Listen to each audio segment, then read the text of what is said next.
Olá, eu sou Lívia Leão e esse é o Li no Livro.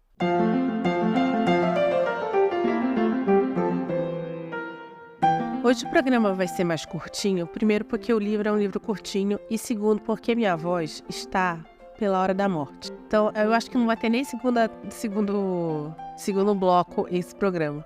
Mas enfim, vamos lá. O programa de hoje vai contar sobre O Robô Selvagem, que é um livro de 2016, do autor Peter Brown, escritor e ilustrador norte-americano, nascido em Nova Jersey, mas atualmente mora no Maine com a esposa, o filho e o cachorro, ou cachorra, que o nome é Pam, talvez seja uma menina. Se formou no Art Center College of Design em 2002 e ilustrou seu primeiro livro, chamado Flight of the Dodo.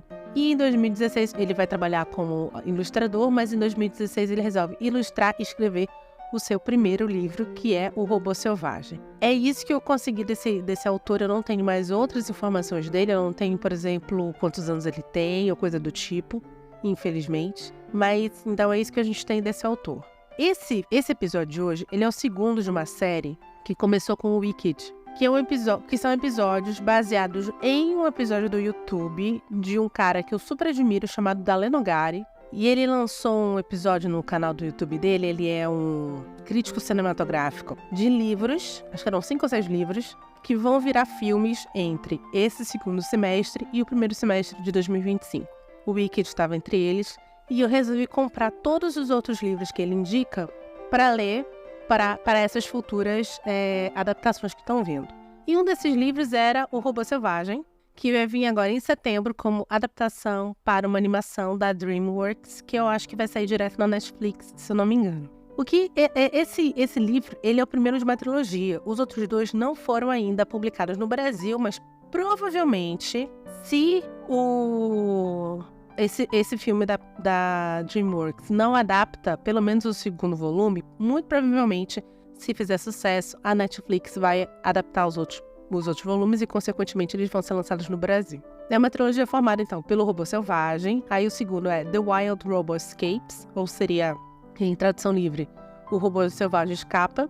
E o terceiro, que é The Wild Robot Protect, que seria, em tradução livre, O Robô Selvagem Protege. Eu confesso que quando eu li esse livro, eu não sabia sobre essas continuações. Eu fiquei até um pouquinho triste, porque eu acho que o primeiro, ele finaliza de um jeito que eu acho que é até muito bonito, se fosse uma obra só. Mas enfim, temos continuação. É um livro que vai contar a história da robô Ross, que é uma robô que naufraga numa ilha, junto com outros robôs, acho que são todos 5 robôs naufragados, sendo que durante o naufrágio, esses 4 desses 5 robôs, no momento que atingem as pedras que estão ao redor da ilha, eles se quebram, se partem, se danificam. E a única robô que sobra é a própria Ross. Aliás, o próprio nascimento, entre aspas, da Ross, ela é uma alusão, um foreshadowing do que vai acontecer um pouco lá pra frente. Porque ela tá numa caixa, ela é encontrada por um grupo de lontras, essa caixa tá partida e ela meio que nasce dessa caixa, a partir do momento que as lontras ali estão mexendo nela, ela nasce dessa caixa como se ela estivesse, na verdade, quebrando a casca de um ovo. É literalmente isso, é como se ela estivesse quebrando a casca de um ovo. E como no futuro vai ocorrer o relacionamento dela com um pássaro, para mim, na verdade, esse é um grande foreshadowing. Esse livro é um livro muito bonitinho, muito, muito, muito, muito bonitinho. Uma leitura muito rápida, uma leitura de 1h50, mais ou menos. É uma graça esse livro. Lindo, lindo. Não, é um livro que, para mim, é um livro claramente feito para crianças e muito bem executado para crianças, porque ele tem uma linguagem simples, fluida, uma linguagem bem ritmada, porém ele não lida com a criança como se fosse uma idiota, entende? Então não é aquele livro infantiloide, ele é um livro que sim, tem uma linguagem simples, uma linguagem acessível, mas ele vai contar uma história, ele vai contar uma história muito orgânica, ele vai contar uma história muito fluida e não faz com que a criança, que é muito comum, tá? Seja subestimada pelo autor, sabe? Não é esse tipo de livro. Eu acho muito bacana alguns simbolismos que esse livro traz, como, por exemplo, o da casca do ovo. O segundo simbolismo, que é a Ross como uma criatura órfã, né? Porque ela é a única de sua espécie ali. Ela precisa se adaptar, ela não é aceita pelos animais da ilha. E tem até uma parte que eu acho uma parte até que triste, né? Porque é batido na tecla, robôs não sentem, robôs não sentem. E aí, como ela é muito rejeitada, ela é chamada de monstro pelos outros animais e tal, porque ela não consegue se comunicar com eles, né? O que acontece é que ela tem uma rejeição muito pesada, mas aí o próprio autor fala, que bom que robôs não sentem, e aí ela não sente a rejeição. Mas o leitor sente a rejeição, né? Então cria-se uma empatia com essa personagem e a rejeição, então, é sentida pelo leitor através dessa simpatia, dessa conexão criada com essa personagem. Eu particularmente amo robôs, tá? De Eu, Robô, passando por Robôs da Alvorada até o Wall-E, eu sou apaixonada por histórias de robôs. Primeiro que eu sou uma grande fã de ficção científica. Segundo, eu acho muito interessante, quase trágico, esse tipo de figura, que é uma figura que é um ser que está ali, né? Que é um ser, pode não ser um ser humano, um ser vivo, mas é um ser que é funcional, porque consegue se comunicar e fazer coisas, né? Tomar ações, mas ele é tido como algo abaixo do ser humano. Logo, ele é alvo de crueldades. E como eu sou uma pessoa que eu tenho uma empatia com esse tipo de personagem, acaba que eu sou a pessoa que sente esse tipo de situação, esse tipo de rejeição, esse tipo de crueldade, porque a minha empatia com essa criatura, que embora ela não tenha sentimentos, né, o leitor, no caso eu, ou o espectador, no caso eu, acaba sentindo. Tem um filme que eu amo, que era para ter sido feito pelo Kubrick, e no final não foi feito pelo Kubrick e virou um filme do Spielberg, que é o famosíssimo Inteligência Artificial, que nada mais é do que uma grande fábula recontada do Pinóquio, que é exatamente isso, né? Vai lidar com rejeição, vai lidar com perigos, vai lidar com a busca da criatura ali tentando encontrar o seu lugar no mundo, um mundo que não lhe aceita porque não é um ser vivo, não é um ser humano, ou como a Roz, não é um animal selvagem. Então é bonito, mas ao mesmo tempo é triste, e a forma como é contado em Um Robô Selvagem é uma forma muito clara, porém ele não cai para preguiça em nenhum momento. Acho que isso é muito importante para o livro e para o nicho de leitor que o livro tem como alvo, que são as crianças. A forma com que a Roz lida com essa barreira linguística é uma forma que eu achei muito bonitinha, muito inteligente, que é, já que ela é uma robô, já que ela não precisa se alimentar e o tempo,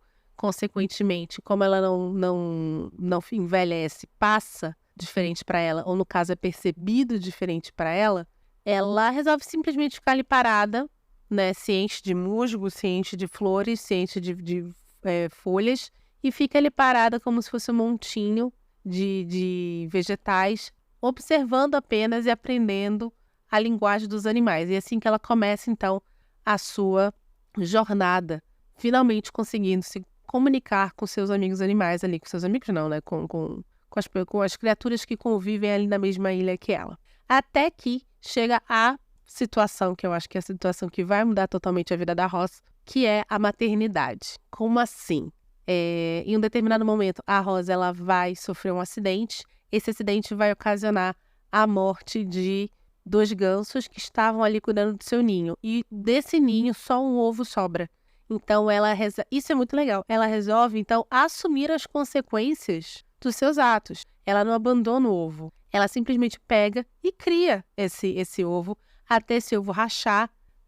Cria, no caso, não seria a melhor palavra. Seria, então, cuida do ovo, mantém ele aquecido, até que esse ovo racha.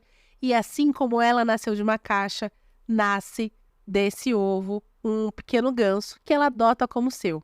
E aqui que eu acho muito bacana, porque é um livro que vai falar nessa parte sobre maternidade, mas vai falar da maternidade de uma maneira que até bem madura, de uma maneira bem não romantizada da maternidade, né? A Roz claramente não sabe o que fazer. Não porque ela é um robô, mas porque nenhuma pessoa está preparada para aquilo. Só que ela primeiro vai procurar uma rede de apoio, que é uma das coisas que, por sinal, começam a modificar o relacionamento dela com outros animais. É o fato em que ela ocorreu o que ocorreu, né? A morte dos pais do pequeno ganso, e ela mesmo assim assume as consequências dos atos, mostrando então para aquela comunidade que não, ela não é uma criatura destrutiva, ao contrário. Então começa ali essa mudança. E segundo, ela ter a capacidade de pedir ajuda, receber ajuda, né, de uma rede de apoio praticamente, e encarar com muita dignidade o fato que ela precisa aprender coisas para ensinar coisas, né? E é muito bonitinho isso, porque realmente é isso, gente. Ninguém está preparado, como o Rosa não estava preparado, ninguém está preparado. Ninguém está preparado para gerir uma criança e criá-la. Imagina um robô. Imagina essa criança sendo de outra espécie, ainda por cima. E ela encara isso de uma maneira muito, muito digna, né? Com muita sensatez e entendendo isso. Que o ganso não é uma criatura abaixo dela. O ganso é, na verdade, uma criatura tão importante para ela quanto ela para ele. E ela precisa, sim, aprender coisas para ensinar coisas. A maternidade modifica a vida de Ross, assim como modifica a vida de todos, né? Modifica a vida de Ross, não para melhor ou para pior, mas para algo diferente. E achei muito, muito digno, muito, muito maduro, na verdade, a forma como essa maternidade é mostrada no livro e, acima de tudo, com uma maturidade impressionante para um livro infantil. Quiçá, uma naturalidade impressionante para um livro infantil.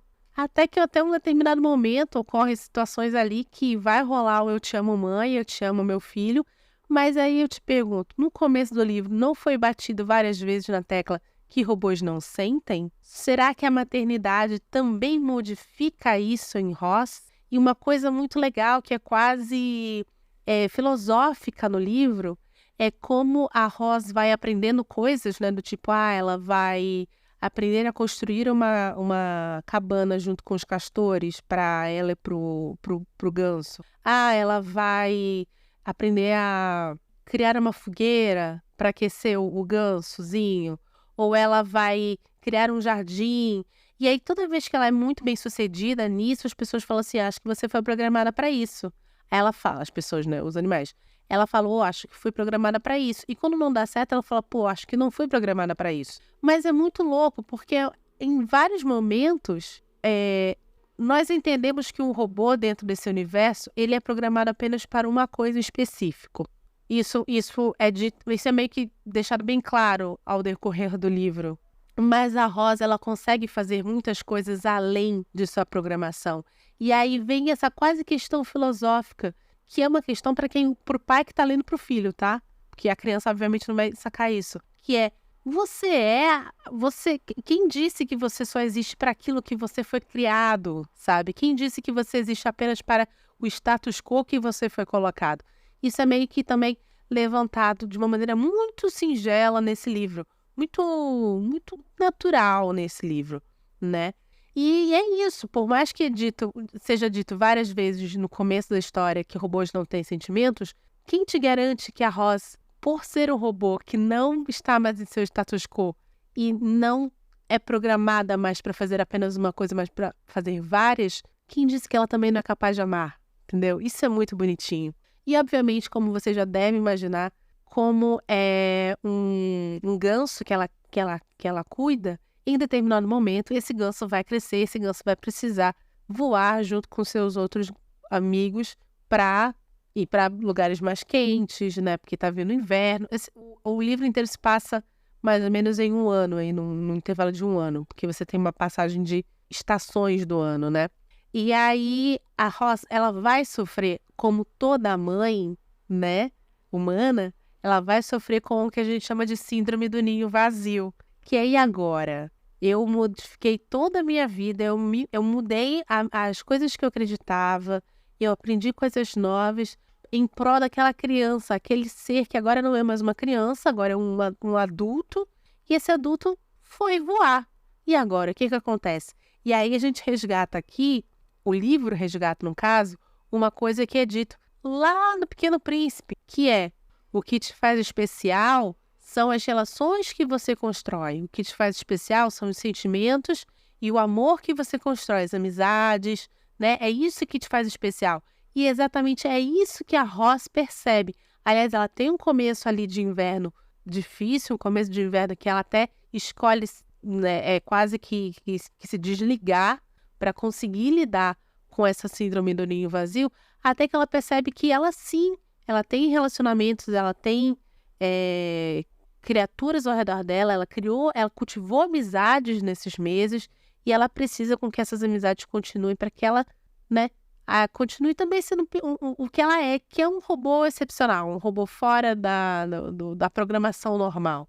Então, ver esse relacionamento também desse personagem, que não é apenas uma mãe, sabe? Também é muito bonito, muito bacana. Até que a gente chega no que se vocês viram o trailer do filme Robô Selvagem, vocês sabem que vai ter ali um momento de ação, de perseguição. Mas eu não vou falar sobre isso, porque não quero dar spoiler do final do livro. Mas é um momento que eu acho que talvez seja um momento menos legal da história, na minha opinião. Eu acho que a história, ela é uma história muito bonita e muito bem escrita. E eu acho que ela não precisava dessa coisa meio Avengers, sabe? Time especial que se une para vencer o grande mal, sabe? Eu particularmente não curto muito essa parte do livro. Mas acho que ainda assim foi uma parte bem finalizada, bem executada. E vai servir de gancho para uma mega situação de ação, com toda certeza, no filme, como você pode ver nos 2 trailers que foram soltos aí. Mas, enfim, vou encerrar por aqui, porque minha garganta já está indo para a cucuia. Mas, basicamente, é isso. É um livro muito pequenininho. Li ontem, acho que eu comecei, era 9h30, terminei 11. É um livro muito, muito pitichoquinho, mas uma graça de livro. Um livro, sim, que se você tem contato com criança pequena, se você tem contato aí, se você tem sobrinho, se você é madrinha, se você é mãe, se você é pai, se você é tio, acho que esse é o tipo de livro que você tem que ler para uma criança pequena. E acho que traz ali uma boa introdução para algumas temáticas que podem sim ajudar muito o crescimento dessa criança e aí também o despertar dessa criança pela leitura. Uma graça. Vou assistir o filme? Não sei, porque não gostei dos trailers, não gostei mesmo. Mas enfim, vou ver quando sair, vou ver como é que vai ser as críticas, aí talvez eu assista. Mas é um livro que vai sobreviver muito bem sem o filme. Espero que lancem os outros 2, porque queria saber agora, embora, mais uma vez, ache que o final do livro, que eu não vou dar spoiler aqui, ele seja um final que possa ser interpretado de uma maneira bem legal e que não precisaria de uma continuação. Se tiver uma continuação, tá aí essas continuações eu leria, porque, mais uma vez, livro curtinho, um desenho muito fofo, muito gracioso nas páginas, e eu acho que é uma boa pegada, uma boa pedida para quem tem contato com criança. E é isso, senhoras e senhores, peço desculpas mais uma vez pela minha voz. Se você gostou desse episódio, por favor, compartilhe com seus amigos. Estamos nos principais agregadores de podcast, alguns pagos, outros gratuitos. Temos post de referência com as coisas que nós falamos aqui nesse episódio, saindo lá no @LiviaMulder no Instagram ou Li no Livro no TikTok. Estamos aqui todas as segundas-feiras às 17 horas e na última quinta-feira do mês às 17 horas também. Eu sou Lívia Leão e esse foi o Li no Livro.